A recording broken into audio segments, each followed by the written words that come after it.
Hello, Dad. How are you? All right, lad.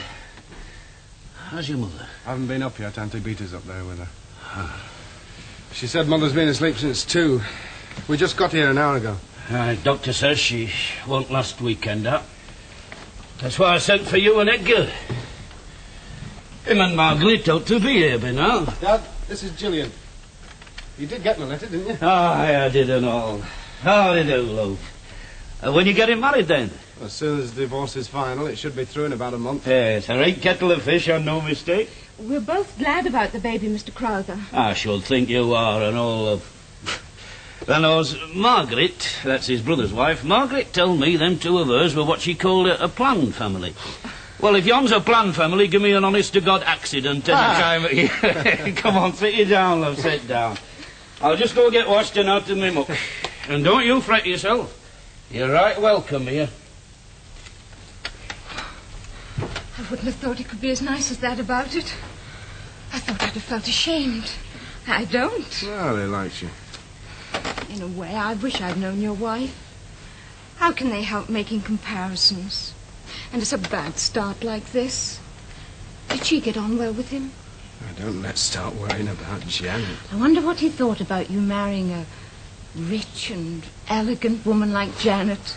You know, that photo, it made me feel tatty just looking at it. Does he look the sort of man to give a damn whether anyone was rich and elegant or not? It's Edgar.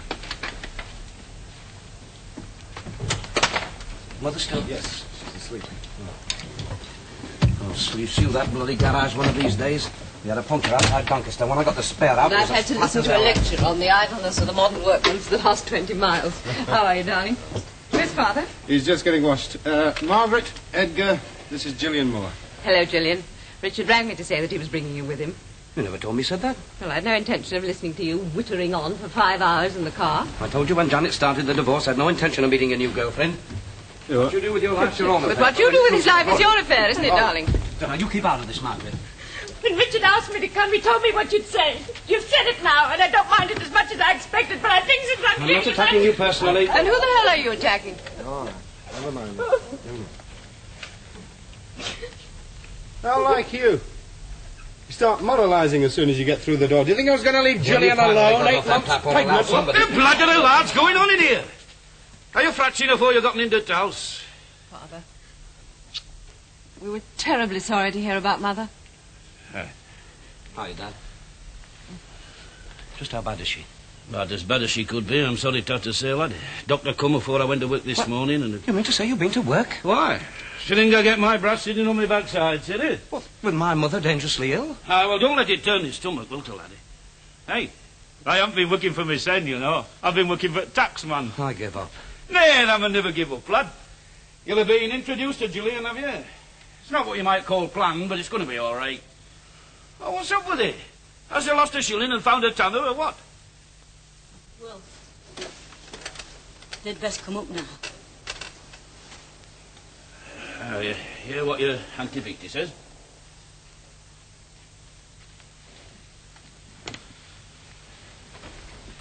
I'll stay down here with your father.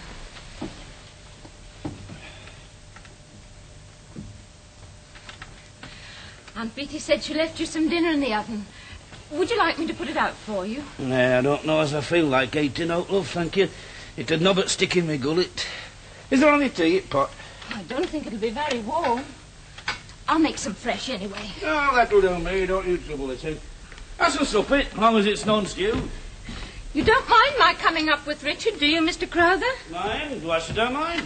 That's one of the family now, isn't it? Not as far as Edgar's concerned. Oh, take no notice about Edgar, Gillian. This is my house, not his. As long as you and our Richard's happy, that's all I'm bothered about. Richard feels he's been a disappointment to you. Gillian, love, I'll tell you straight.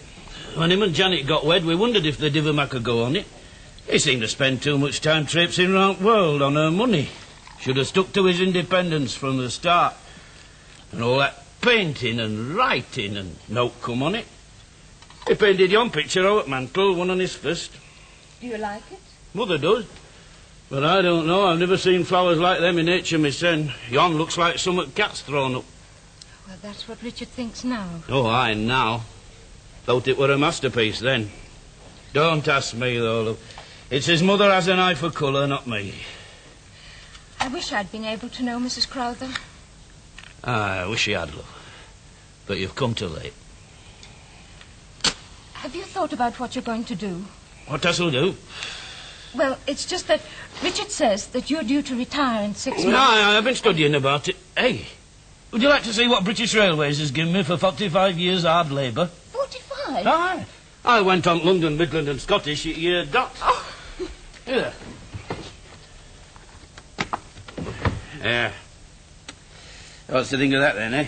Oh, that's lovely. It's what they give you, that's easy, instead of a pension.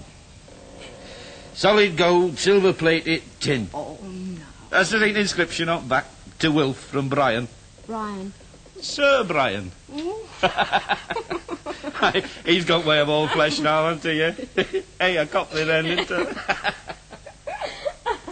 Do you like being an engine driver? Oh, being a driver's all right, lass. It's British Railways that gets up my back. I'd have thought you'd have been all for nationalisation. I am that. It's British Railways sort of nationalisation I'm talking about. You know, we're going to have as many bosses as Parson preached about. And they know as much about the inside of an engine as I know about the inside of Buckingham Palace. Mind, there's trouble on both sides.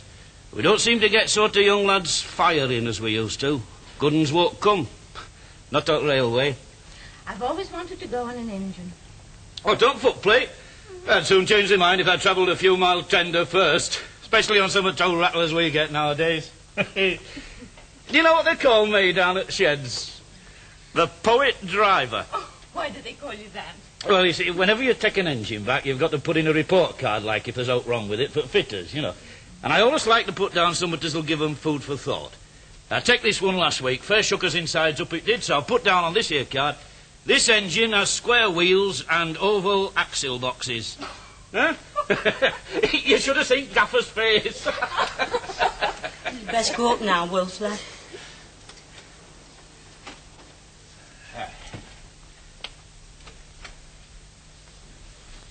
Are you going up as well, love? I don't think I'd better. Perhaps it's as well. It's not a fit thing for a lass in your condition. It's not that, but, well, you know, things being what they are. Hey, lass, there's plenty in our family has been glad to get to church on time, I can tell you. I think she's going to go peaceful, and that's a mercy. Though what's going to happen to her, Wilf, I don't know. He's that stubborn. Do you think he might come to us? He'll go to nobody, Gillian. He's very proud as the father when you get to the bottom on him. That's one of the things our Richard and Edgar don't understand. Well, I think Richard understands. Maybe he does and maybe he doesn't. It's my honest opinion them lads has gotten above the sense. And that's what comes of sending them to grammar school. But don't you believe that Mr. and Mrs. Crowther were doing something worthwhile? Trying to give their children something better than what they'd had? Happen they were. But what I remember is the way they had to pinch and scrape to do it. And where's it got 'em? There ain't one of my lads earning less than £15 a week. Without all that education, neither. They look after me, they do. And not one of 'em lives more than a 10 minutes walk away. They're coming down now.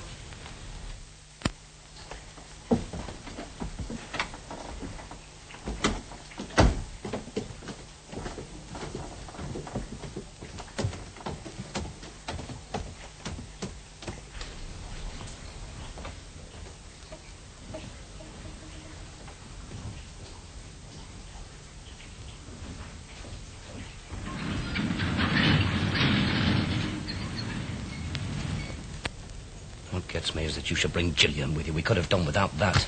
Lay off, will you? Save it. Save it? For when? I've no intention of seeing either of you two for a bloody long time, I'll tell you. Suits me. Too good. Hey, will you both not stop it? With your mother dying the way she is. You ought to be ashamed of your sons. Auntie Beattie is my brother. I can't just pretend he's a gibbering puppet, even if he acts like one. He's got to be answered. Richard, for God's sake. But do you think I don't care what's going on upstairs? Do you think I don't want to shut my mouth and let her die in a peaceful house? Well, then. She's actually proud of us. That's what cuts me. Proud. Of all the wrong things. Like Edgar making as much in a week as my dad makes in a month. Now, Richard, you've gotten on, and that's what you want. Yeah, haven't we? What about what we are? Never mind what we've got. The worst of it is you don't even care why Janet and I had to pack it in, do you? That's a mere detail.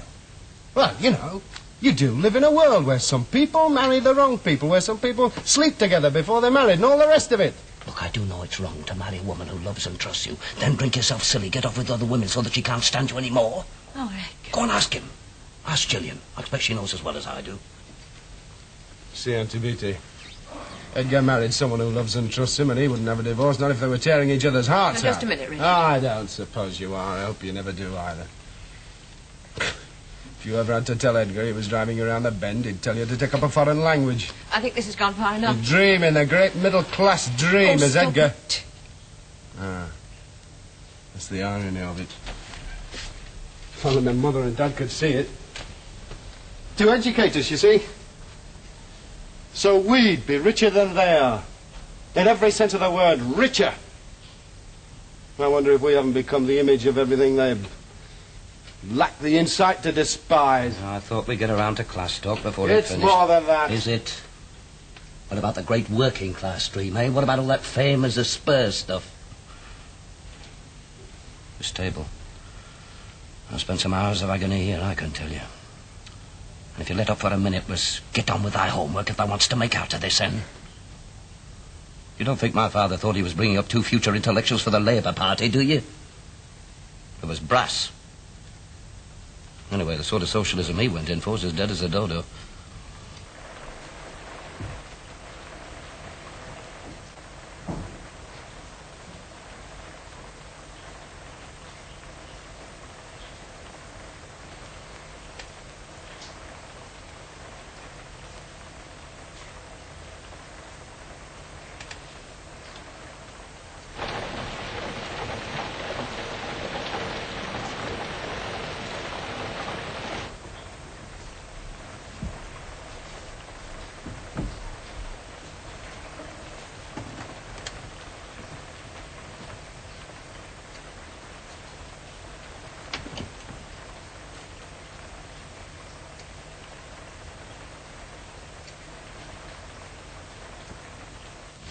You're about 25 years out of date, Richard.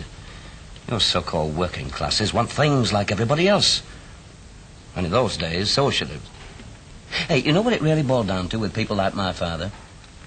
It meant pushing little sods like you and me onto universities so that we'd be able to push our noses further down into the feed bag. So that we'd get to be bosses. You don't think they educated us to be socialists? Not on your life. It was to get us out of this. Who has gotten out of bed, Auntie? And so has their mother. Well. And I've not but one question to put to thee, Edgar lad. What's that? What's thou gonna do with thy two lads?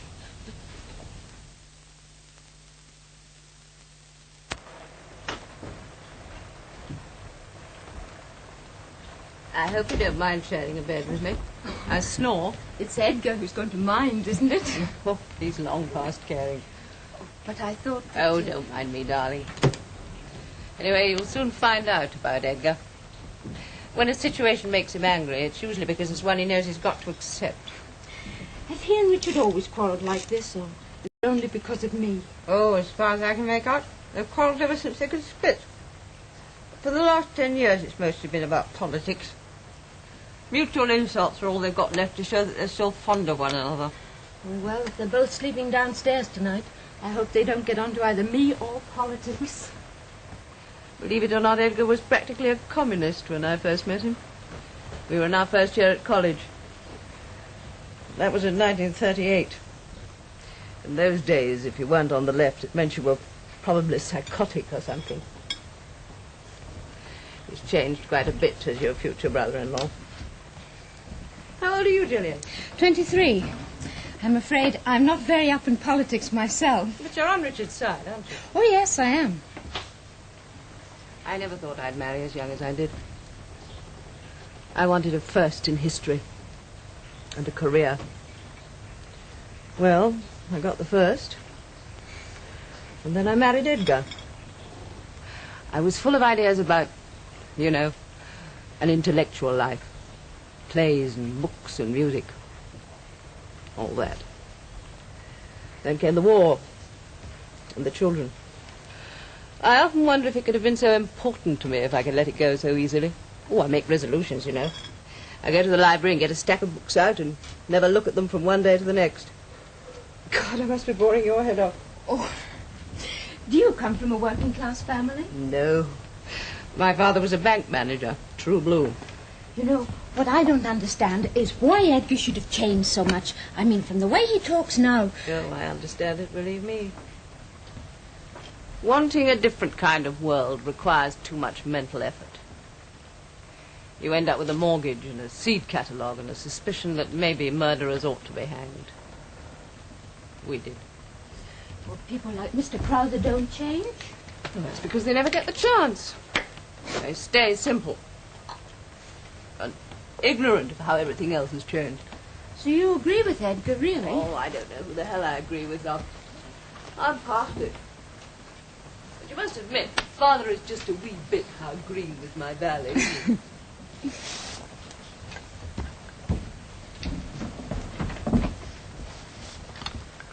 I wonder why I put these in tonight. Well, don't you usually? Only when I want to scare Edgar away. But I thought that you said that he never... Very rarely he does. But I'm damned if I'll have it at his convenience. And if you don't see the point of that, it's because you're so wholesome. Never mind. We're both as safe as houses tonight. Why did they have to go around telling the relations straight away? Raining like hell, too. I can't understand why anyone wants to live in Yorkshire at all. Doesn't anything ever make you feel vicious? It's always men who get what they want, not what they deserve. With women, it's the other way around. Poor Gillian. Proper hag, aren't I? Oh, excuse me.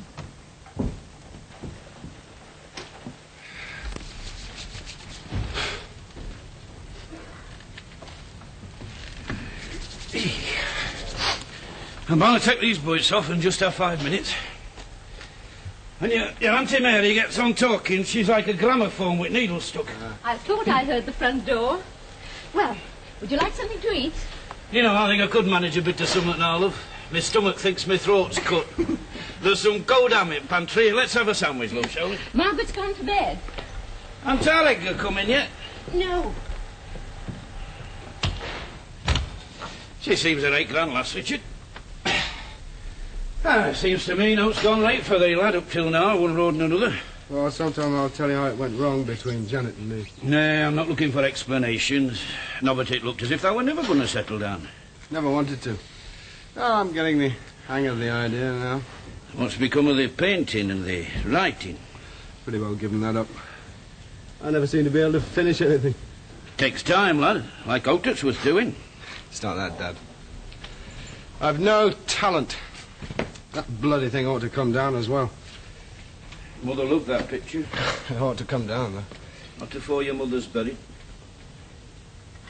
Oh, and did I tell you I've given up supply teaching? I've got a permanent job in a comprehensive now. Finally made their mind up to it, has you? Way of earning a living? That's all I can see, innit? I wouldn't exactly say I've got a vocation. Hey, lad, there's over 30. If they'd gotten down to it when they left college instead of living on Janet's money, they'd happen to be in a better position today. Well, I've got down to it now. I can't understand why our Edgar's gone one road and there's gone another. I can't reckon it up. I envy Edgar in a way. I envy him. What for? He's a good scientist. Doing what he wants to do, and he's good at it. Well, ain't there not that wants to do? No, nothing. Do you mean to say, like, if I can't be some sort of an artist that's not playing like? Could be. Yeah, I wants to pull his socks up. You see, Dad, Edgar and I have opposite views on just about everything there is. Only his fit the world as he sees it. Mine fit the world as I'd like to see it. There's a big difference. I'm tired. So tired that being an adequate husband and father is about all I can reasonably expect of myself now. And that coming from someone who's never struggled, never gone hungry, never been worked to exhaustion. Well, that's just about the end. I'm ashamed to say it to you, Dad. I know there's more than one kind of struggle, lad, if I know naught else. Things look a damn sight different when I was your age. Just to know, when we first come here, that could be out it feels in 5 minutes. Of a Sunday night, we used to put Edgar in his pushchair, the in pram, walk 2 or 3 miles along canal. Of course, it wasn't built up then. You could fair smell countryside to the side at Pip. If I goes up there now, they'll see we've almost joined on to Leeds, and it's all gone, all that nature. Sort of life we had and all, you don't see that no more, neither. Many a time, 10 and 15 in here of a Sunday for the teas. When pots were sided, we used to get on singing hymns. Oh, they were not solemn about it, you know. We all enjoyed ourselves, lad. Same folk, we don't see 'em from 1 month to the next nowadays. The sons and daughters comes up with their big cars and takes 'em for a drive Sunday afternoon. But it's not same, lad. Now we've gotten telly, then. And when I was thy age, I had thee lads and thee mother. And I thought somehow as time would come when we should have a different road of going on in this country. But the talks about socialism are as red as John Penny's eye after a neat on beer. Mind, socialism had some guts in it in them days. Well, if that's altered, so has working classes. And that seems to be an end on it for most of them. Shouldn't be an end on it, though. Well, what dost expect if sons can nobbut turn round and say they're tired? It caps me, Richard, lad, where they talk like that. What's up with it? Well, you know what your sons are, right enough, Dad. One solid conservative and one shagged-out political idealist. I says I've gotten different views from our Edgar. Stand on 'em, then. Just don't want it chucked at thee on a plate. I'm only trying to say that Thou's in a right pickle. No, it's a question of how to begin again, Dad. And find thy own road, lad. Same as we had to. Eh, but thou's an educated man. So them and do better than we could have done with best will it world. Aye, and happen being educated, they'll know and let 'em pull wool over thy eyes. Now it's all ready. Where are you going to have it? By the fire? Yeah, I think my appetite's gone again, love. I'll get me sent off to bed, if you don't mind. Are you sure? Aye. Aye, I'm go up. Good night, Father. Good night. Both on you. You'll bank fire up, won't you? Keep your sins warm.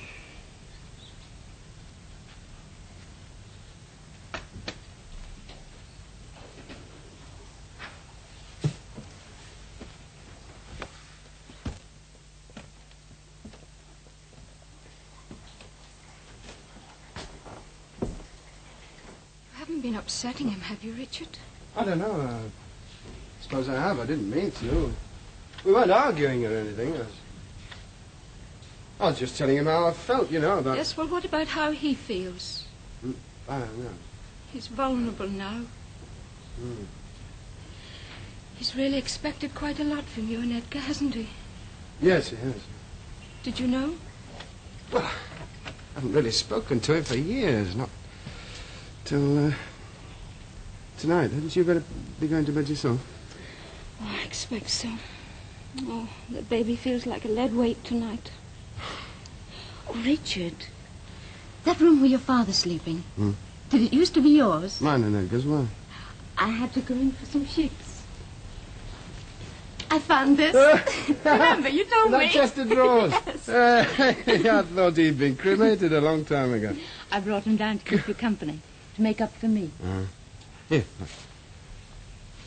Oh.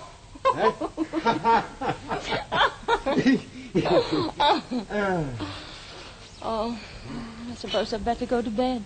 Well, you have a lie-in in the morning. There's no need for you to get up, you know. Rita's next door. She'll come in about 8:30. I shall miss you. This is the first time we've slept apart. I miss you, too. Oh, the blankets and things are in the hall. Good night. Good night, love. Love. Love.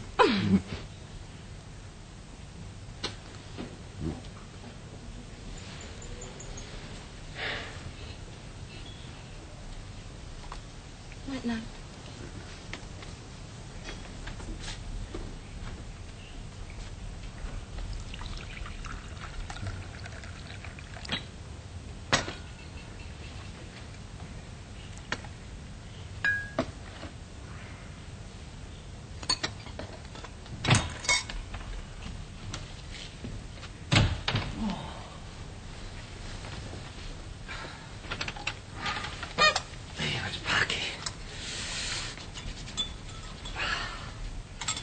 Everybody in bed?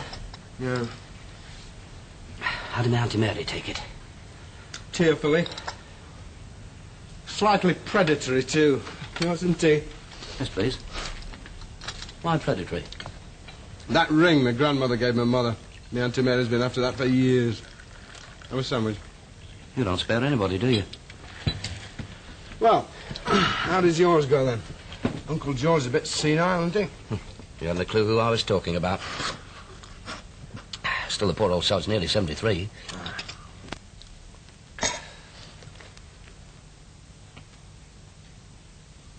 Well? Well? Made any nice bombs lately?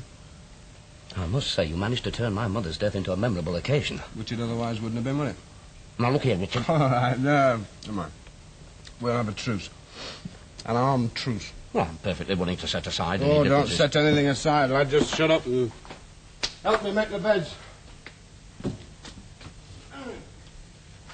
can have 2 chairs or the sofa. Which do you prefer? Oh, God, let's have a cigarette and work out the protocol. Sleep with the hell you like. Come on, we'll toss for it. Come on. Heads. As it is. You'll have the Dorchester or the Ritz? I'll have a sofa.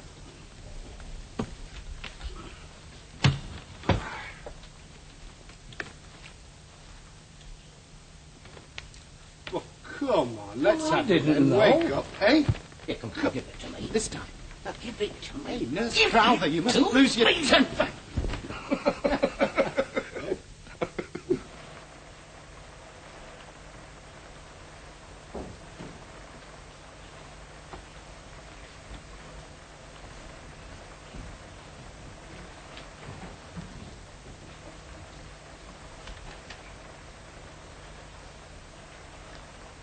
And I won't go on without me.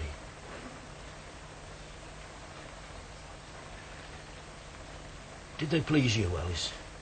Our lads? Oh, what's it all come to, eh?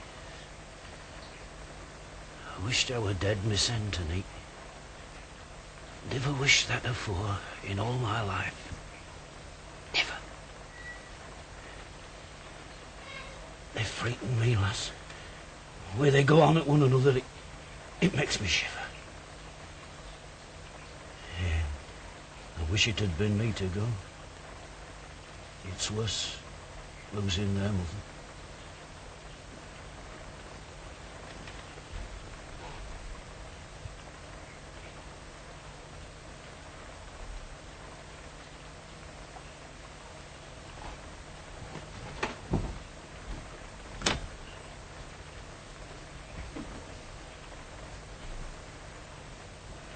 I'm going to learn to bide it.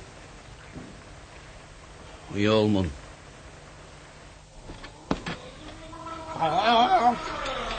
Hey! Hey, you in the choir! Oh, for the wings of a dove.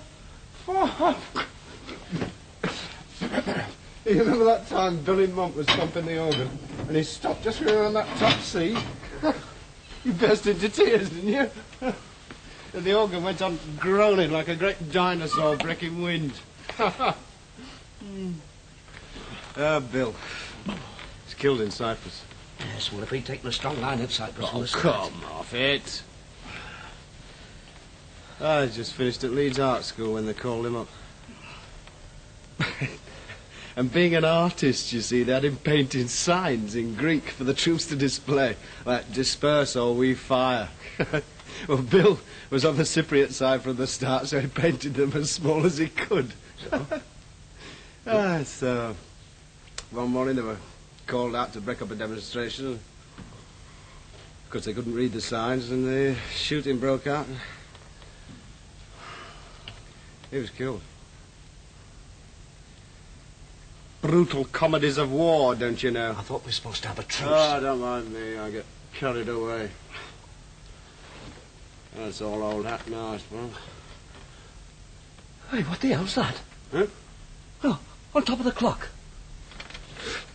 You ought to know. What do you mean I ought to know? It's a monkey. Well, I've never seen it before in my life. What? You had one of the only real relationships of your life with this monkey. He's my monkey. That was my monkey. Matter of fact, he's a knitted monkey stuffed with kapok. And you amused yourself with tying knots in his tail, didn't he? Yes, I did. The sadist was well to the fore in your character even then. It stank. Stank? Every knot in this tail was a knot in my tail, Sean. It stank because you were an incorrigible bedwetter. Yes, and why? Because I had to share a bed with a torturer. You'd have made a granite statue with its bed. You laughing at? Hey, get out. Hey, squits, I've got a cigarette on here. Hey, get over. Edgar, Richard. What the hell do you think you're doing? You're making far too much noise to hear it. But your father's crying in his sleep. Like a child.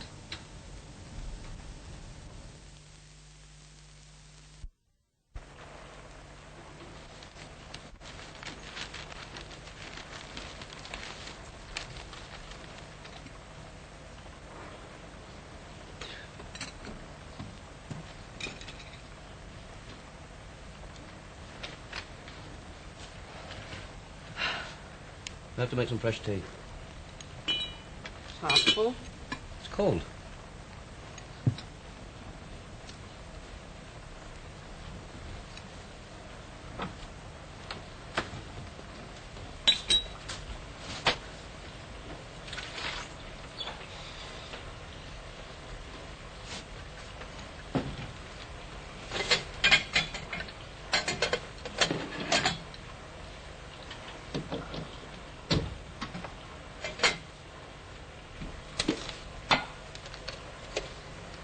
Where's everybody?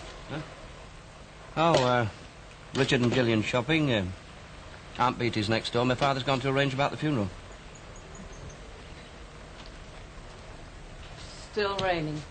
Yeah, no.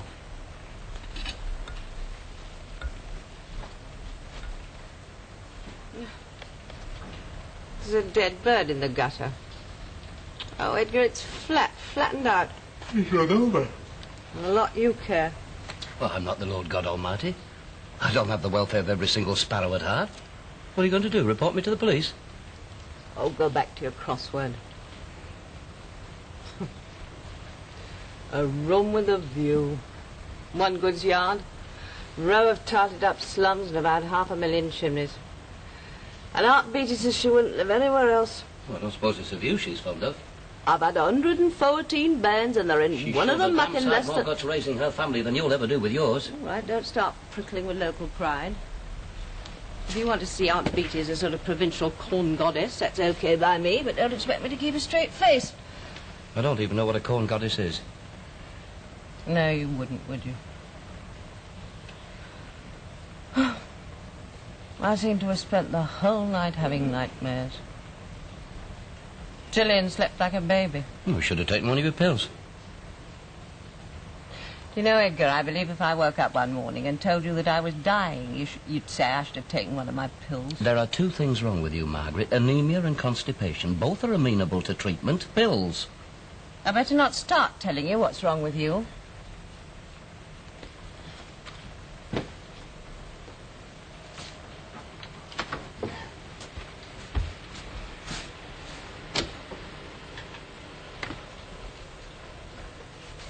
Do you know what Gillian told me last night? What? She said before she got big, they did it nearly every night. Well, wait till they've been together as long as we have. I ought to write one of those articles. I gave myself to a nuclear physicist by Margaret Crowther. What it means to be married to the men who risk the perils of radiation to make your bombs. Overdoses of radiation cause sterility, not impotence. Now, for God's sake, what's in the paper this morning? Strontium 90 up 2 points.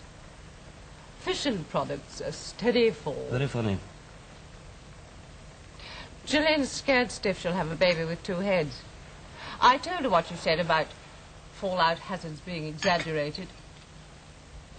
It's odd, isn't it? How people go on worrying when they've been told that everything's perfectly all right.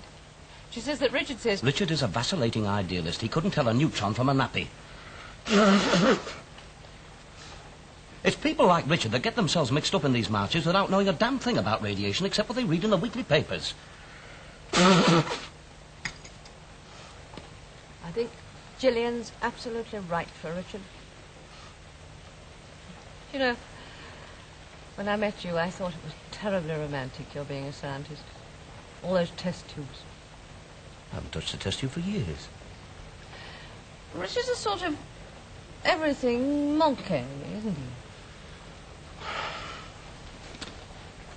I gather you want to talk about Richard and Gillian this morning. I just want to talk, that's all.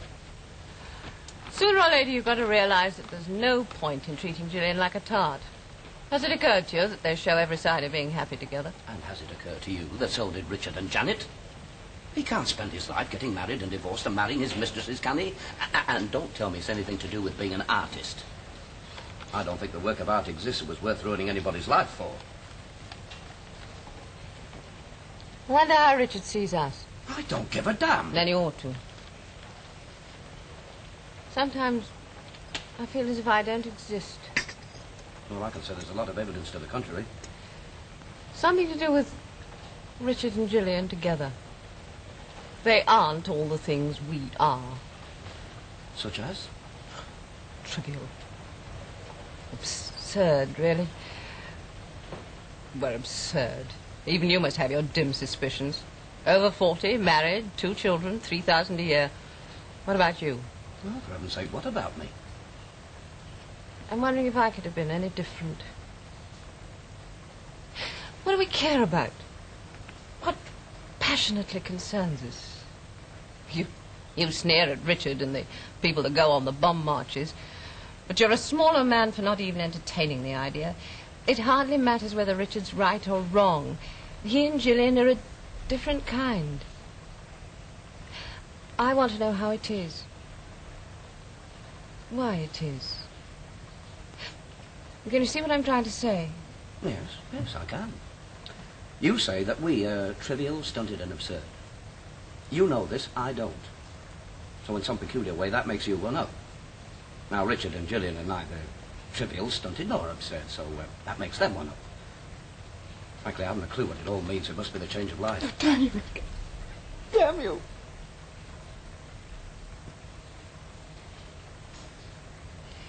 Edgar, I'm almost middle-aged. My sons are growing up and I'm empty. I used to be clever, interested when I was young. I was happy then just to lie down in bed beside you. Don't you ever think about the future at all?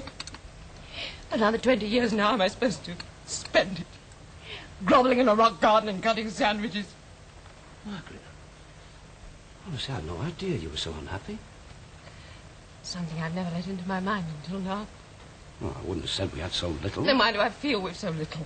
I don't know. I suppose you want the best of both worlds. What worlds? Well, mine and Richard's, I imagine most intelligent women Don't do. you dare patronize me. Oh, Margaret. Oh, leave me alone for a bit, please. Well, I did say I'd pick my father up at the undertaker's. Yes, all right. We'll talk about this again when we get home, eh, Margaret? If you want to. I'm sorry, Margaret.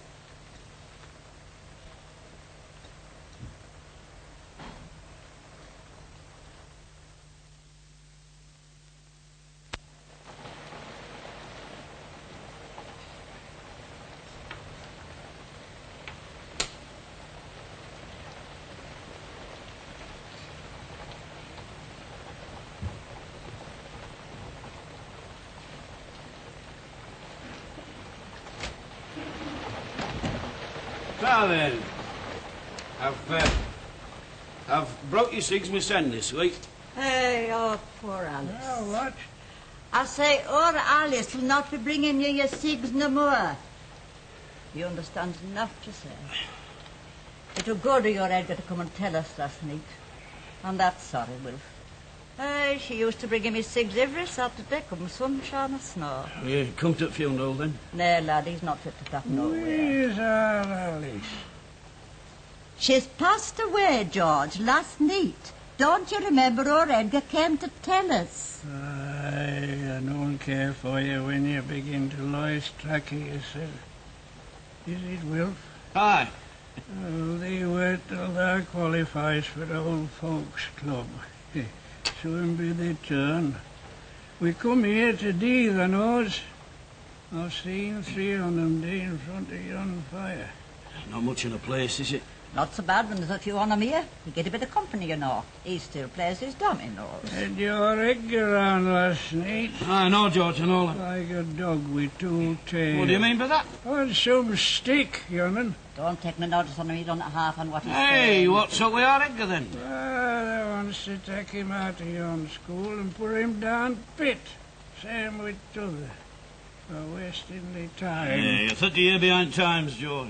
Our Edgar's a grown man now, and so is Richard. 2 lovely lads they are now. Wait, they'll see when they're sitting here watching folk day after day through yon pane glass. Won't be long. I sometimes think it'd be a blessing if he were taken. He can't dress his son. He can't feed his son. If he has a cig, you've got to watch him there's a fire. I never thought George would go like this. He were a fine, strong fella. Edgar said Alice went peaceful. I've never liked to ask you before, Bessie, but are you all right for money? Can you manage? Wilfred, we live on his pension and have enough put by to bury us, you know. Or Keith sends rent when he thinks his son. He's a manager now. He has 60 fellas working under him. Aye, they're all getting on, aren't they? It's, what we're trying to tell you, George, it's our Alice. She's passed away. Young lads through Parliament wants to come up here and tell some of the old folks they well off like they do. 3/4 on them round here's had families and watch their bairns grow up into right Tories. It's funny, ain't it? For all his mind wonders he can turn out into politics. There's none so many like him and you left, Will. And it's just as well. He lived and breathed Keir Hardy when he were a young fella. You're going to be lonely, Wilf. Why don't you join Darby and John Club when you retire? I prefer me fishing. I suppose you could go to one at last. Nah, I don't want to be dependent on nobody, Bessie. I couldn't bide this place. Well, it's always warm and you hear all gossip. Don't they listen to her, lad? We come here today and then the seas muck covers us and it's all over. I don't say I wouldn't sooner deed it pit road, but there's got to do sometime. We don't spend all our time here, you know. We can get into pictures for ninepence. Nobody goes to sleep, many a time I can't wake him. But I make best on and see picture round again. Does he still take his Jill? Does he? He gives more freebie than he pays for down at Fox. But I will say he's worked hard all his life. He's entitled to his glass of beer. The fella come to the door before the election, and he says, I hope we can count on your support, Mr. Ackroyd. You were nobody a little un, and a good breath would have blown him right over Ilclamore. I says, the young fella, thou wants to make this end scarce before I lose me temper. Thou wants to take this end over to Spain and fight for them that's making the world a better place for workers to live in. He said, I'm canvassing for the Conservatives. Just you know, I picked up that shovel and hied him out of that door like shot out in a gun. Gets it all mixed up, you know. He's not the only one. I don't like to see him like this, Bessie. You read his rain till he give up work. And mind you, don't let it attack you like that. You'd think there'd be somewhat else in a man's life besides his work. Folks nowadays, they do know to enjoy themselves a bit better. Well, you've got your bairns, Wilf. Once they're grown up, there ain't much left on what they were when they were little lads. I look at them sometimes. It's a right effort to think on I'm their father. When I hear them talking, I sometimes feel as if I must have been born with my head full of slack coil. Well, you can't expect wealth to stand still, can you? Alice, did you say our Alice had passed away? Yes, our lad, she has. Who's going to bring me cigs then? We've just gear you cigs. You ain't callous, Wilf, it's just... I know. I know. I'll be getting on. I think we shall sit on here for a bit. Then we'll go and get us dinners. You come and see us, won't you, lad? You and George were very close at one time. I think young fire wants making up.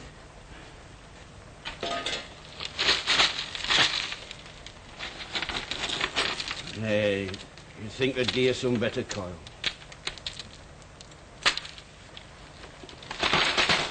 You're better off in your own home than here, Bessie. No, I like to get out and see what folks is doing. But where's sister? Days is long when you get out, Wilf. You'll see. You sometimes wonder what it's all been for, don't you? I remember first day our Alice went out into service, setting off with a little tin trunk. She weren't big enough to see over tabletop. You can remember the early days, all right, but he couldn't remember some what has happened yesterday. 13-year-old. 2 years before the Kaiser War. There ain't been no but bloody war, has there, when you come to look at it? Still, we've it to look. We'll all be 100 shot before it next. Capitalists has got to keep on making wars, they knows. Marx, that is, Karl Marx said that. I cannot make him understand it ain't like he thinks no more. Oh, no, she's a palace compared to what it used to be. We just managed to get it done out before he gave up work. I best be off. And you'll come and see us, won't you, Wilf? Or Alice always come round on a Saturday. Aye, of course I'll come and see you. I'll come round to your house. Oh, no, lad, you'll nearly always find us here. We're t'other round.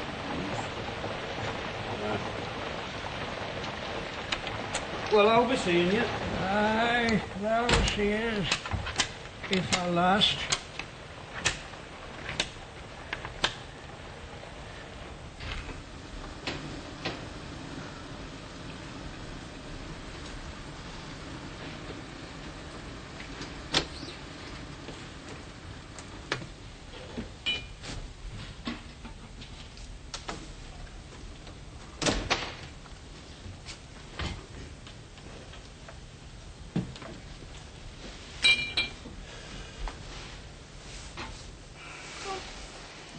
Edgar's gone down in the car to the undertaker's to meet you.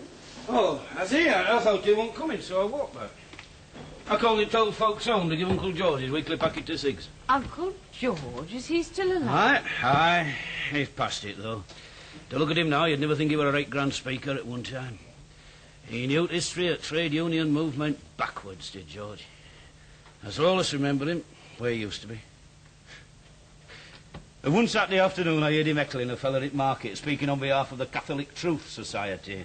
This priest, like I suppose he was, took it as long as he could. Then he turns on George and he says, "My dear man, if God did not create the world, perhaps you would be good enough to tell me what you are standing on at this moment." And old George, quick as a flash, do you know what George said? What? Old George, quick as a flash, says, "Aye, an electromagnetic flux." He were a right over George. He were a big reader, you know. Lenin, Trotsky. He'd had a go at the lot. He worked till he were nearly 70, you know. Now he's got to be looked after like a babby. Well, if that's growing old... Oh, I'm sure you won't go like that. Soon to be put to sleep like a bloody dog. There's a right grand lass, Margaret. Now, but could I have my own mug? I always forget, don't I? I never thought to ask you about Bairns's, Margaret. Oh, they're fine. Edgar's talking of sending them to boarding school. Nay. Don't tell him I told you. He's rather touchy about Just like fella said, isn't it? What? Wonderful, wonderful. What'll happen next? Now, don't you start taking the mickey out of Edgar. I don't know whether I want them to go or not. I can see by the time Crowthers gets to the third generation, we shall have a life peerage at the family. Well, you'll have started it. I'm wondering what I have started. Look. Gillian's nice, isn't she? Aye, right, taken to her. Where are they, on the road? Oh, they've gone shopping for Auntie Beattie. I never got on with Janet. I can't say as I took much notice, Miss Anne. No, she'd never come here without bringing a few fish hooks or a nice trout fly or something. Mind, there's no to beat flies you make yourself. I wonder what it's like to be really rich. Same as being poor. Nobody has gotten a lot of money. Whenever I try to talk to you, you make fun of me. Well, what's on my mind, Margaret? I can hardly stand this trouble between Richard and Edgar. To think I can. time, you'd have thought that Richard and Janet were the ideal couple. There ain't no such thing, love. Man and a woman makes a sense out of some idea of the future. And a man's got to be strong. He's got to give a woman strength. Because all strength she's gotten's for her bairns. I ain't well that he wants Seaman wanted to know. Otherwise, she can't mean naught to him. No, it isn't that. It can't be just that. What's gotten into thee? Nothing's got into me. You know, when young Richard first come home from college, he asked me if I could get him set on down at Sheds. Well, I'd looked right then, wouldn't I? Next thing we heard, he were a clown in a circus. And then he were a navvy. And then one day we had this telegram saying, married yesterday, leaving for Berlin tomorrow. Our Edgar don't know the half on it, you know. Mother and me, we kept that side on it dark last eve. Right, there you are then. Well, has to seen anybody you like better than yourselves? I don't reckon much to your new town centre. Come on, sit you down. I'll take weight off. Come on, sit down. Hey, Richard, you mustn't let anybody hear that running down new centre. They're right proud on it, aren't you? Oh, it's awful. Would you prefer toad slums then, Richard? I don't like brand new slums. Ah, well, fella has built them, that's he understands Yorkshire folk. He knows they go round with their eyes on causeway looking for tanners. Did you get bread, Gillian, love? It's in the basket. Ah, that's been a right grand help to me. Mrs. Craven is in a state of Alice. She said they moved in the same week as you, Wolf. And that's just 30 year next week. It's a long time to be neighbours with never a wrong word neither. Hey, Richard, I'm forgetting. I caught a telegram lad on his way to the front door. There's one for you, love. Hope it's now. And Wolf, you've not drawn curtains in the little bedroom. Hey. What's the matter, Richard? Arriving 2 p.m. this afternoon, Janet. Hey, no. But how Who did told she... Janet then? Who the hell told her? I did. I asked her to come. Janet? Well, are you satisfied? Oh, don't look so bloody outraged. You knew Richard was bringing Gillian, but you didn't tell me, did you? Well, why should I be kept in ignorance of what's going on in my own family? Let me tell you that marrying Janet was the only thing Richard ever did that brought my mother any happiness. Why should you be kept in ignorance? Because your insight into human nature is so profound that you think that making the best of things is the Anglo-Saxon contribution to civilization. Margaret, if either you or Richard had told me, do you think I would have sent for Janet? As a matter of fact, I sent her a wire this morning telling her not to come.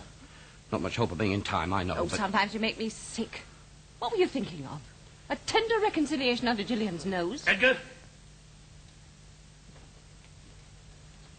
I don't rightly know what that's been up to. And I'm sure they're not without best of intentions. But I'm no stopping in this house to watch you at one another's throats. I'm not. One road and another, I don't know where to turn between you. And if you don't care as it's your mother lying up in your middle bedroom, I care as it's my wife. She's dead, lad. There's no one's going to bring her back. And I've just been trying to weigh you all up this last 24 hours, but I've had enough. You've given me something to think about between... Come up, she's not so good. You want to make up your minds to stop it. Stop it all on you. You'll have your father out of his mind. Sorry about it all, Dad. I'm my fault. I'm bound to your Uncle Jack's. And by God, you better get your sense sorted out before I come back, because I shall have no more. If the Undertaker comes, your Auntie Beatty will show him up. And if Janet does turn up, I've no doubt she'll soon understand why I'm not here to greet her. I'm leaving you all to it, see? Because I'm fed up to it. You're not the only one, either.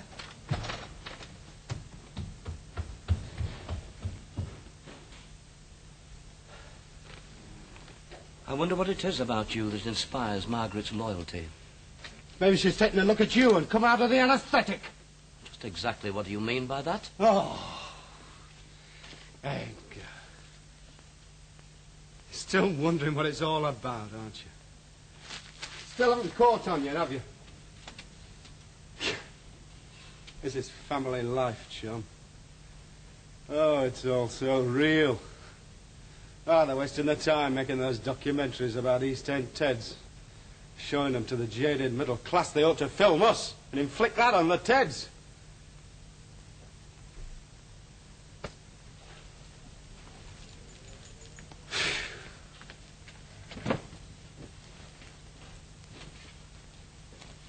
I knew you were living with Gillian, but I didn't know she was pregnant.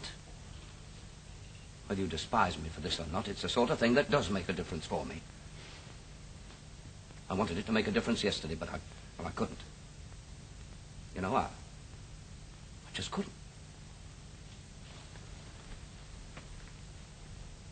What is it about me that you hate so much? I'm fairly comfortably off now, but... Well, for years I've been too busy struggling to get what I am to allow the luxury of stopping to ask whether it's right. I'm a fairly good scientist.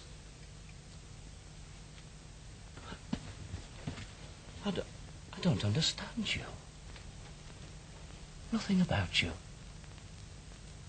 The years between us, why, are more like a generation. Look, men like me came home in 1945, and all we saw was that this country had to be picked up. You know, like what you'd call the bowler-hatted brigade, I suppose. Only this time, it was a question of technology, research. Well, I'm not a very articulate man, Richard. I prefer the motoring monthly to the sort of stuff you go in for. You see, the reason why I'm so concerned about Janet is that, despite the fact that we're brothers, I respect what she's a product of more than I respect what you stand for. She's decent and gentle and wouldn't hurt anybody. Qualities that you seem to demand but never to give. If I tell you that I desperately wanted you and her to make it up, I hope you'll believe me. Well, now it's my father we've got to think of. And we just tell Janet we're awfully sorry there seems to have been some kind of mistake. That's a cruel and ugly way of twisting what I was trying to tell you. That's the cruel and ugly truth!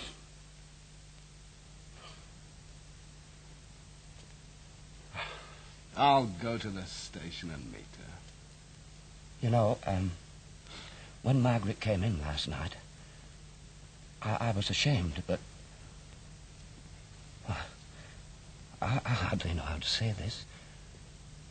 You know, for half an hour, I felt we were brothers. Well, do we have to behave like kids to be brothers? To be perfectly honest, I don't have any pleasant feelings about you whatsoever. Not a single spark. You're more dead to me than my mother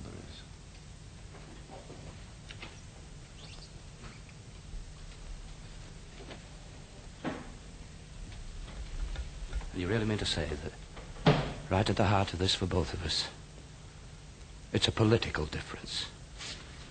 Just putting a cross on a different place on a voting slip, do you? No, I don't. Well, then what? Anyway, it's more than a political difference. It's a difference of choice. I honestly don't know what you mean.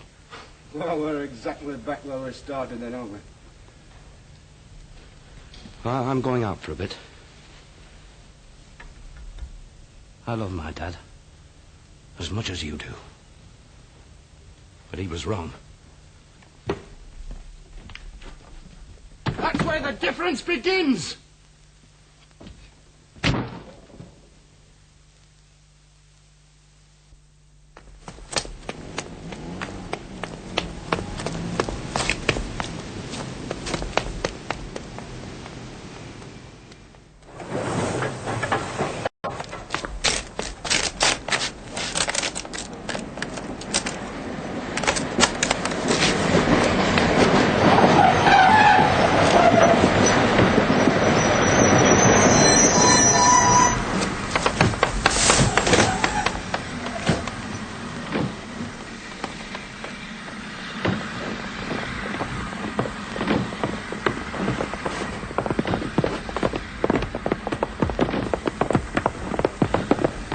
Glad you came to meet me.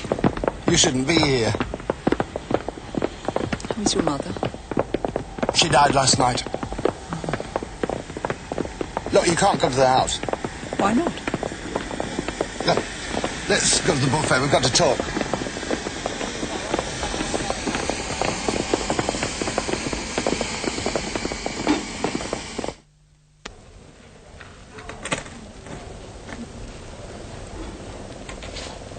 Egg and bacon and a cup of tea, please.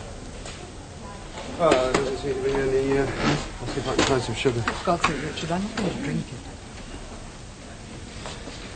Well, surprised you came, for all you were fond of my mother. Hadn't you better explain first why we're not on the way home? You were fond of her? Yes, I was. It was cancer. I know, she wrote and told me. Well, Edgar shouldn't have asked you to come. I thought it was considerate of him. He's quite capable of hoping for an 11th hour reconciliation, you know. You can hardly blame your own brother for not wanting to see your marriage break up. And you? I came to be with your mother. After a day's delay? It was impossible to come yesterday. Oh, I wonder what makes it impossible when somebody's dying. Edgar's exact words in the telegram were, cannot live more than a few days. I see. Calculated risk. You're reproaching me for coming or for not coming? Well, what do you want me to do, Richard? Take the next train back to London? Or what? And you got the telegram in your flat? No, I was spending a week with John Miller and his parents. My mother phoned me. She's living with me now. I heard you'd been seen, as they call it, with Miller. I don't think it concerns you. Judging from his maiden speech in Parliament, he's the concern of every right-minded citizen. There ought to be a Lynch-Miller campaign. What's all this got to do with? Vain, stupid man. And he's... What? Wrong for you. Yes, I know. I see too many people the way you would see them, Richard. I was having a row with John and my mother phoned. We'd been rowing all week. Oh, I'm very pleased to hear it. Don't make fun of me, Richard. I'm not making fun of you. Any bastard with his views ought to be... I don't want him, Richard. I don't want anybody. Corking. Unless I still want you. What? I have to say it again. It's humiliating enough once. You say it? This stage? Why not? If we both forget everything that's been said and done, yeah, why not? I don't want to forget anything. You think the marriage can just rise like a phoenix out of its own ruins? I don't know what it's supposed to do. Sheriff. It was your divorce, you know. Your money, your revenge. I'm the guilty party, remember? Faithless, treacherous. Was it your barrister lad called me a morally unscrupulous person? And I thought that makes me pretty indigestible. It does. Well then, for heaven's sake.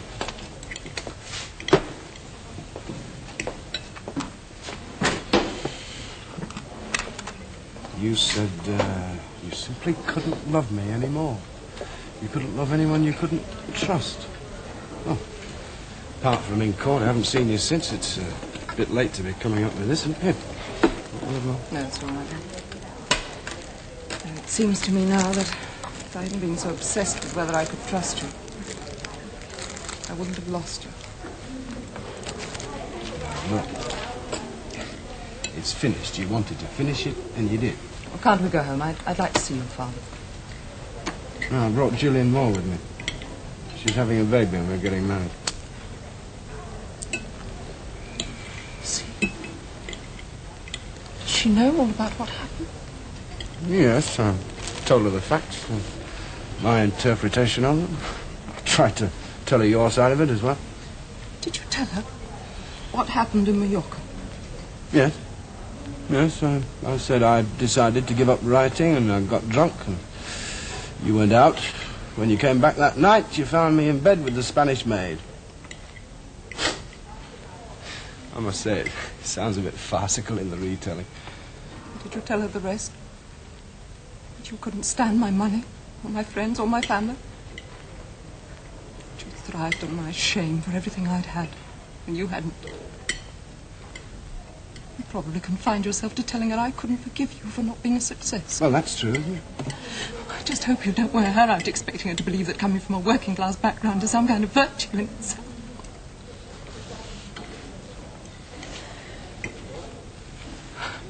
Saying everything I intended not to say. How dreadful it all must be for your father. Oh, he probably wishes we were all back where we came from. I can't blame him if he does that. Oh, Janet.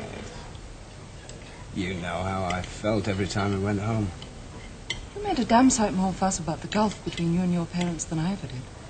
That's funny. I was supposed to be the bourgeois. You all your life been able to share things with your parents. In families like mine, the children are alien. They're split right down the middle. Anybody would think you'd have been happier if they'd sent you out to work when you were 14. One half of me loves my mother. There's someone about 3 feet taller than me with big red arms and wearing an apron that smells of new bread. And my dad. Giant in overalls, reeking of engines and dark shag. Tea leaves drying on the soil around the dead rose tree. The other half of me sees them with a kind of aching detachment.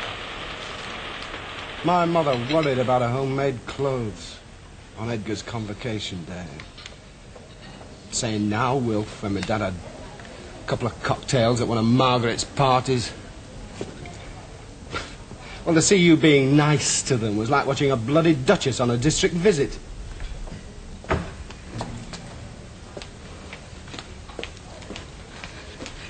Cup of tea, please. Let's stop it, Richard. Let me just get the next train back to London and forget I ever came. It's my own fault for coming, I know, but you know, I can't stand any more. Just go, Richard. Julie! What are you doing here? Janet, Yes, but what are you doing with this suitcase? I was going home. Home? Back to London. Back to your flat, I suppose. Oh. It all suddenly seems so utterly hopeless. I told you I wouldn't let Janet anywhere near the house. I know. When you'd gone, that was what struck me as being so bad. Why the hell Beatty didn't stop you? She didn't see me. She was getting bathed. And Margaret and Edgar had gone out. Everything Edgar said, it looked exactly like that to me. I felt like I'd no place there. I'd no right there. So you thought you'd just walk out and get the train and whatever's go... happened, Janet has a right to be there if she wants. I suppose you've gone. You didn't think she'd stay, did you? Oh, Richard. Richard, I was in a panic. Don't let's stay here. Wish you didn't have to face all this. She's very attractive. Like in that photo. Sort of well-bred or whatever it is. Ah, Janet always was well-bred.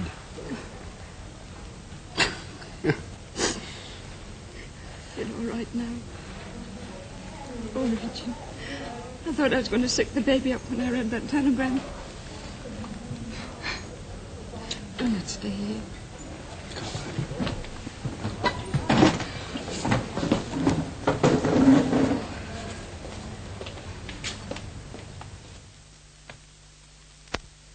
Now, shall I send for the doctor? No, I'm all right, honestly. You want some stick going out like that? You lose your baby, you will have something to get worked up about. But Aunt Beatty, I'm all right. Now, that's enough for one afternoon. You rest yourself a bit. Thank your lucky stars it's no worse. Can I do anything? You and our Edgar between you have done enough, I should think. I hope never to see it like again. Your dad mortally offended and this poor lass next door to a miscarriage and you and Edgar at daggers drawn. I wonder what I've come into, I don't know. There's no question of a miscarriage. Oh, since when have you been an expert like? Have you had any bairns? What do you think I am, a hermaphrodite? What's this, sir? Something blue, I've no doubt. Now you stop with her. Yeah. I'll have some baking to do. Oh, I feel sleepy. Well, you try and get some sleep then. I was frightened of Janet.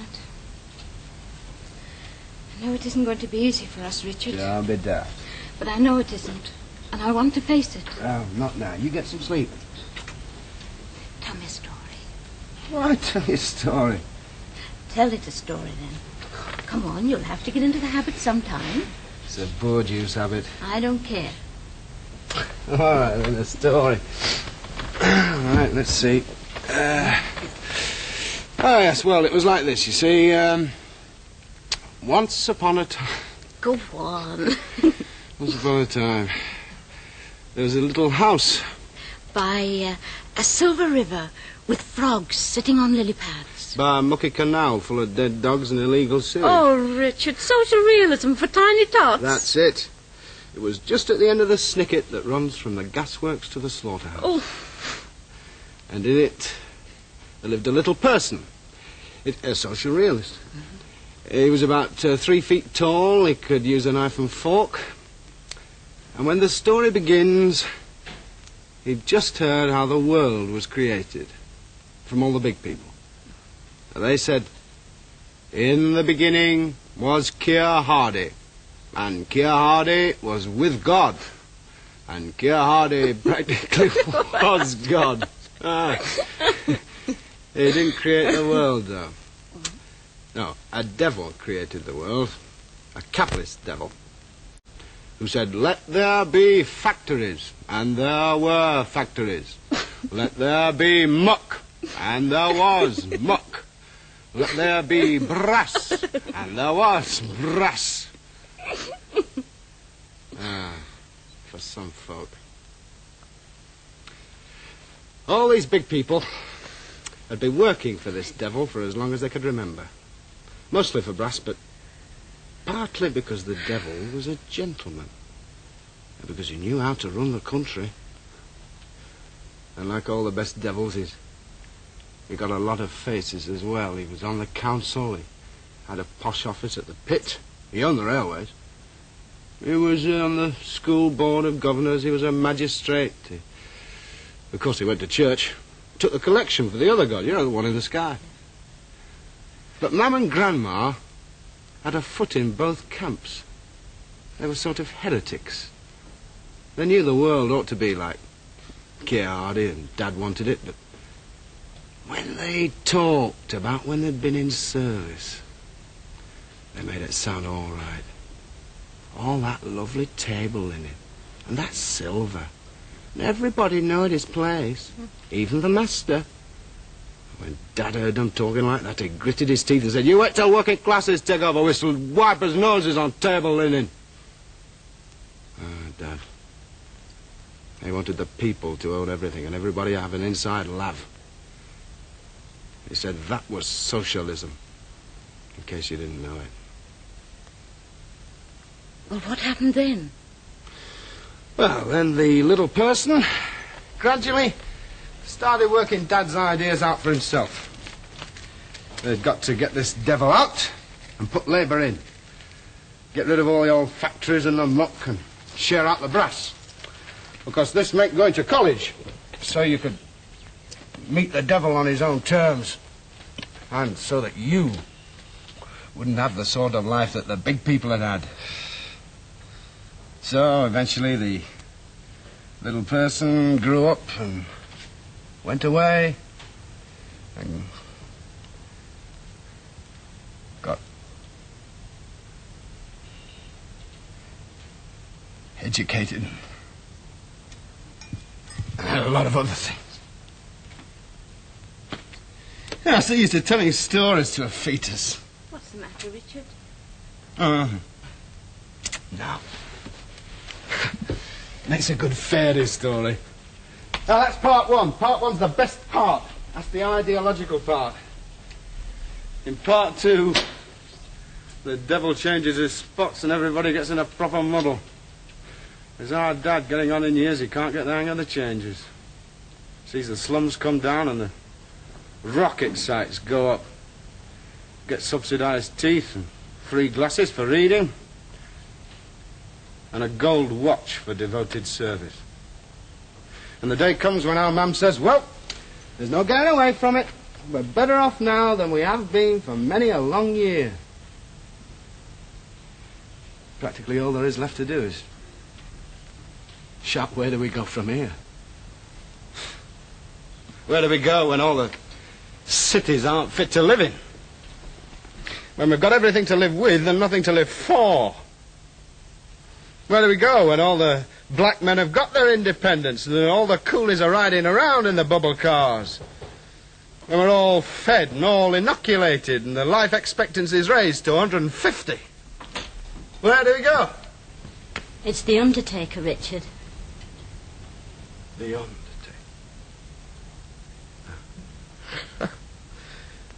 That's it. That's where we go.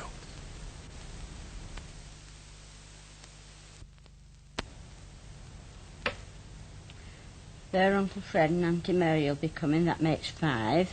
And then there's Eunice, Jack and his wife, and Auntie Cora from Barnsley. She's a brave and his Cora. Well, what's the matter with Auntie Cora? She's had everything taken away, you know.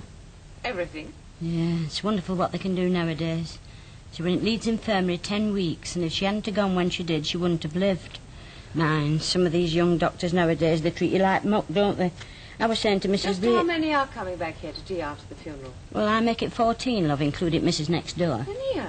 Here? We've had bigger crushes than that, love. Oh, I should be glad when it's all over. Nay, Margaret. Well, I mean, if we could have the funeral without having them all back here afterwards. I think Father's had just about enough one way and another. I know I have. There, that's last. Wolf's easily hurt for all his manliness, and I will say Gillian's carrying Richard's baby. She's a right to be treated as one of family. Well, she'll soon find out that has its drawbacks as well as its advantages. Yeah, my lot's done nought but bicker ever since they first opened their mouths. I don't reckon they're any worse for it. Well, you couldn't call what Richard and Edgar go in for bickering. Edgar'll change his tune about Gillian, you mark my words. It's something more fundamental than whether it does or whether it doesn't. When you get to my age and your children's grown up, you get used to 'em telling you where to get off. Oh, I'm sure I shan't. You'll be wanting to get back to 'em, aren't you? If it had been for any other reason, I should be glad to get away from them. You're a cut and no mistake. Where did he say Richard and Gillian is? Oh, they've gone to see somebody that Richard was at school with, Laurie Cobb or somebody. Oh, I know yon one. He's gotten a beard. What did he want going having beards for? It isn't natural. Well, you could say not having a beard isn't natural either. My father had a beard, a red un. You're a right low devil and all. Used to sup enough beer of a Friday night to fill a set pot. Man, fellas did have beards in his day. It's these bohemians as gets up my back. Is that 10:15? They were wanting the supper. Oh, I'll go and put the kettle on. I put the electric one on in the kitchen, love.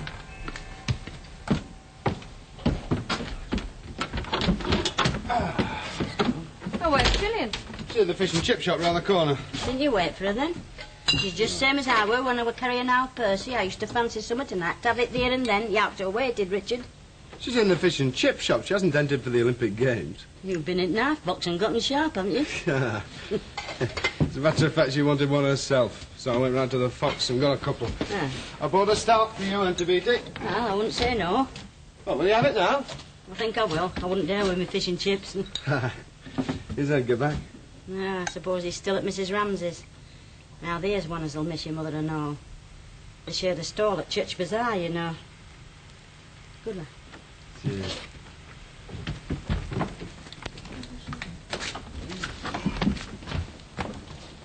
Oh, there you are, Edgar.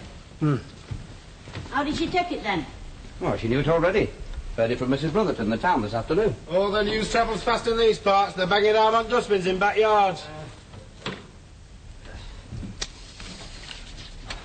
Why do the nations so...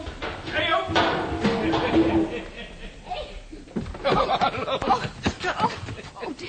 What the hell? What did I tell you? I tell you before stopping this trap. Now, come on, sit down. I'm all right. What are you all gawping at, then? You put out, are you? You're drunk. Oh, well, I've had a few. What's he got to say about that, Edgar? I don't doubt there's gotten something to say. Well, what have you been doing? Ah, Beatty, love, don't get this end all worked up. Let him have his say. And then I shall have mine. I can't trust myself to speak. Aye. Their mother's dead and their father's drunk, poor sod. Poor old sod. It's not the right way to be going on, is it? What do you think? Listen, Edgar.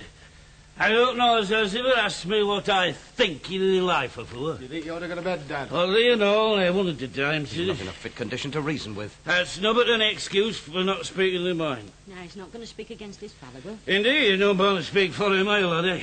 He don't know enough about me to speak for me. But I know a lot about thee, lad. It's funny, isn't it? I nearly broke the end at world with my own two hands. The poor mother laboured all night, but when it come to point, thou were all yawling inside of 20 minutes. Oh, what a raw lump and no mistake. I took one look at me and I thought, daft devil, and I've told so ever since, haven't I? Eh? No bigger than that fist, and look at thee now. Eh? We are related, Daniel. Yes, we're related, all right. And thou were out but skin and bone. When they took thee out of the mother, they took her womb and all, didn't they? And now she's dead, didn't she? It takes something to bring families together, doesn't it, eh? I wanted you both to come. It's easier to love a bairn. Easier than all. It's when bairn's gone, isn't it, lad, eh? I've wiped thee up at both ends, lad. I've powdered the arse. I've put food in their mouth. You know, I've rocked thee to sleep. It's no but beer talking, isn't it, eh? It's no but beer. I think it's time I took my son next door. I'll say good night to you all. And Will, if you're none too fuddled with ale to take my advice, you'll do well to get your son upstairs. Beatty, lass. We shall all live through it, thou knows. Stop on. Have any fish in the bin? No, thank you very much. I know my place. See you all at morning. Good night, Beatty. Auntie Beatty, she's a good woman. Dad, will you just tell me why? Why this? Why? Well, I've got that in my saying in this state with mother lying dead at the house. It's a tall order, isn't it, lad? She'd have understood. Would your mother? Just to think we've been blind, deaf and dumb this last 15 years, without feeling. Just to think we noticed no. Just to think that can walk in here one time I sent for thee and carry on same way as I always says, both on me. I know that counts on most of what they says bouncing off me. Right, isn't one look oil out of the other. I sometimes wonder what I've done, what I've gotten, what you are. But what time? I educated you to get you out of this, dear. Well, let me tell you, this is a right home, lad. And it's been a right home without you lot. So you're backing up the wrong tree there. I've been weighing form up. I've been weighing form up. Does it see? I can see that you're drunk, and that's about all. I'm surprised you can brazen it out. Don't follow me, Edgar, lad. How can I explain it? Can I tell you something I'm right fond on for a start? Beer? Yeah, I won't get circular. What's it all out about me, Edgar? Well, no, except I'm the dad. I'm ignorant, aren't I? Because I'm putting thee somewhere I cannot reach, lad. And I can't turn back, even if I wanted to, which I hope and suppose that I don't. Back at the kitchen window, there's a bit on a flower bed. It's not much, but it's enough to swing a cat round. The mother used to plant a few flowers there. When wind's it wrong direction, you can't smell them for gasworks. They come up year after year, make a bit of colour. Summertime, we used to take us chairs outside, enjoy a bit of sunshine. We never lacked no to talk about, your mother and me. We had us lads, eh? On my spiff day, we took us dinners out at the reservoir, watched a bit of nature. One time, I couldn't show me a flower or a leaf that I couldn't lay. Hey, do you remember how to make a fishing rod, Edgar? All this is beside the point, Dad. And showed thee how to make one, lad, when they were 10 years old. Do you know when hawthorn comes out, Richard? Did I ever? I don't know, Dad. Well, told thee. I've both forgotten. Gone the old way.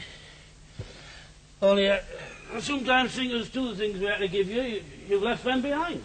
Well, that really don't mean no. Well, it sounds fine the way you say it, but you forget what you wanted out of us. Well, if it's gone wrong, just got to make the best of it. You say that, yeah? I'll tell thee, lad, best years of my life were when they were both growing up, when I could talk to them both and show thee things, put food in their mouth, clothes on their back. I wanted you to grow up different from me, and all. I got more than I bargained for. I look at you now, and I think Them's my sons. I'm right proud on you, only where you've got 'em to, I don't know. Hey, when you two fat about politics and that afoot war, who's ever stopped to think why I couldn't wait it up right? 11-year-old, I was scratching coil for my living, lad. And what I made, what difference between our families hating and starving. 16-year-old, I was scrubbing out boilers. Come home, get washed, drop into bed, start all over the next morning. And socialism, that's right, I knew not. But in them days, I didn't have to be brilliant to know which side I were on. I didn't have to be educated to be a human being, I knows. But at least I thought I were a man. And that's somewhat I'm not too sure either of you two. It depends what you mean by being a man. A man, Edgar, is somebody that can nod his head up. He don't bury it down in ground. He's a fella that won't accept no shoddy, not even if you're a bloody gun to his head. And he don't give in. That's me. You two's. Again.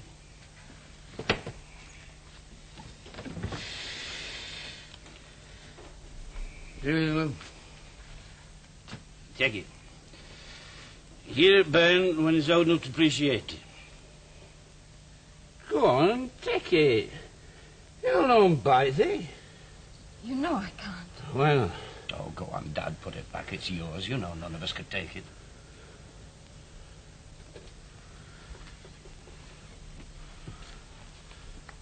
I'll please you, son. That's another gear that bear me, son, if I live to see it grow up. This'll still be your home, you know. I will come here whenever you want, same as when your mother were alive. But don't you run away with the idea I'm bound to leave it, shall we, son, all day. You mustn't take this attitude, Father. We were going to ask you to come and live with us when you retire. I should feel like a fish out of water. Same as you feel when you come up here. We're strangers, Margaret. You're naughty, Conlon. Talk hind leg of a donkey and I'll never change that. But here's one as that blinkers off since yesterday, I'll tell you. When I leave this house, I shall leave it in a wooden box. Not before. Here. I feel right this here. I'm going to sit down. Get your supper.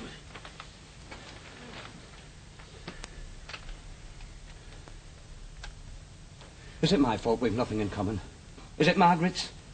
We can do just about as much for you as you've done for us. Provide for you. Edgar! Leave him be. We've not let enough steam. You seem to have got a damn sight more out of my childhood than I ever did. All I remember is the bread and fat and the algebra. You're getting to be a sentimental old man, Dan. Is that right? Can't remember no good, Edgar. Is there no to look back on? I don't see any of it the way you do.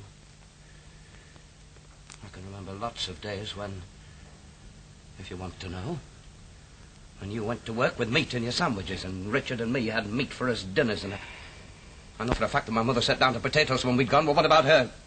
She had it rough enough, God knows. Don't ask me to look back on those years through rose-coloured spectacles. I know that mate the mother didn't have. They wore it round their neck, its shape of them white poplin shirts when they went to college. I never heard thee say no to them shirts, Edgar. Yes, I know. Well, but people don't have to do things like that anymore, do they? I mean, look at your working classes now. Haven't they got it all? And they're not exactly a testament to the highest achievement of the human race, are they? And they'll never be no different, lad. As long as fellas like thee goes over to t'other side.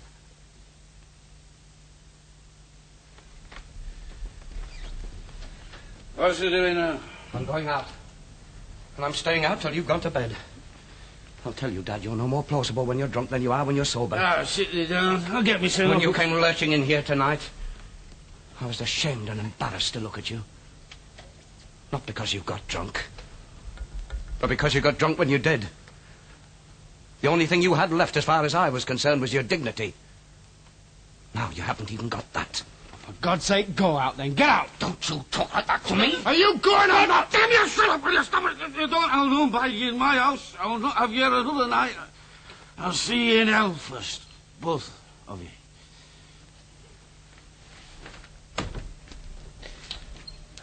I wouldn't come and live with either of you if it were the last place on earth. I've got that much dignity left on the road. Let's not forget this, you know. Silly. I wouldn't come to you. Yeah. Not even if I was crippled. You're not my sons. Don't ask me why. If it's not class, and education, and growing up is past me. The best harm we can do you is D off, leave you with what you've gotten. It's nothing to do with. I grew up same way as my father. And he grew up same way as his father. But I'm not in you two. I'm not in you. I've lost you. Some road no man out to lose his children ever. Summer's done. Summer's finished. Summer's gone. I don't know what it is. My way of seeing things I talks about. Well, what's thy way? That's summertime never was. There's no time. No time for no. Not even for this sense. There's some folk is content to live. Hillian, does thou know what I mean, love? Woman with a burn inside her nor summer to sort. Living content. Now, I don't mean daft content, no.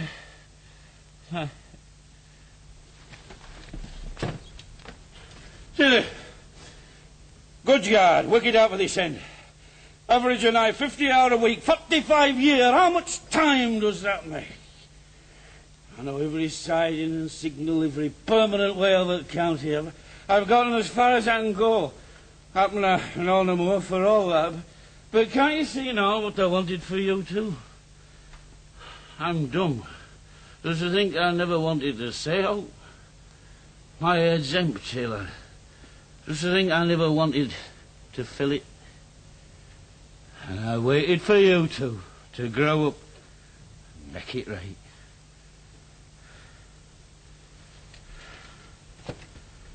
Hey, when I were a lad, we thought it were a marvel to go at 50 mile an hour.